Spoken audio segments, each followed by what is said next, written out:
ফাতেমা তখন আমাদেরকে খাবার দেয় না দাদা। আমরা ছোট্ট দুইটা মানুষ ক্ষুধার জ্বালায় বেহুশ হয়ে যাই, আর সহ্য করতে পারি না, আপনার মেয়ে খাবার দেয় না।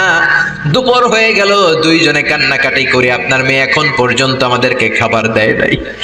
আমরা দুজন তো আর সহ্য করতে পারি না, কেন আপনার মেয়ে আমাদের সাথে এমন করে? আপনার কাছে বিচার দিলাম, আপনি বিচার করেন।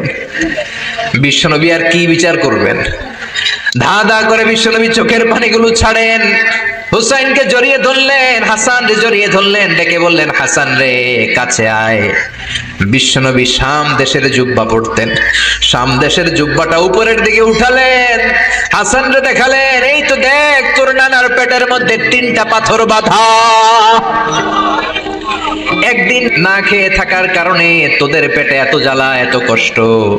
আমি বিশ্বনবীর পেটে গত 3 দিন যাবত কোনো দানা পানি পড়ে নাই। আমি বিশ্বনবী তো না খেয়ে আছি রে হাসান, আমি তো 3 দিন না খেয়ে আছি, আমার পেটেও তো কিচ্ছু নাই। নানাও কাঁদলেন, নাতিও কাঁদলেন, পুরো পৃথিবীও কাঁদলো, ঠিক কিনা? ওই কঠিন ক্ষুধার দিন, ওই কঠিন দুর্ভিক্ষের দিন বিশ্বনবী যদি তার স্পেশাল দোয়াটা করতেন, জান্নাত থেকে জিব্রাইলকে দিয়ে খাবারের বস্তা পাঠিয়ে দিত কে? ওই দিনে বিশ্বনবী দোয়াটা করে নাই।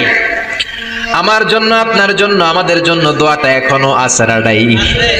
কি দিল দরিয়া নবী ছিল, নিজের বিপদের কথা ভুলে গিয়ে, নাতির বিপদের কথা ভুলে গিয়ে, ফ্যামিলির কথা ভুলে গিয়ে উম্মতের জন্য কেঁদেছে, ঠিক কিনা? গোটা বিশ্বের জন্য শিক্ষা এনেছে, সভ্যতা এনেছে, আমাদেরকে ভদ্রতা শিখিয়েছে। আর ওই নবীরে গালি দেয় এরকম কিছু ব্লগার বাংলার জমিনে আছে না নাই? তারা মানুষ নাকি শয়তান? এগুলো পিতৃ পরিচয়হীন জারদ সন্তান, জোরে বলেন ঠিক কিনা?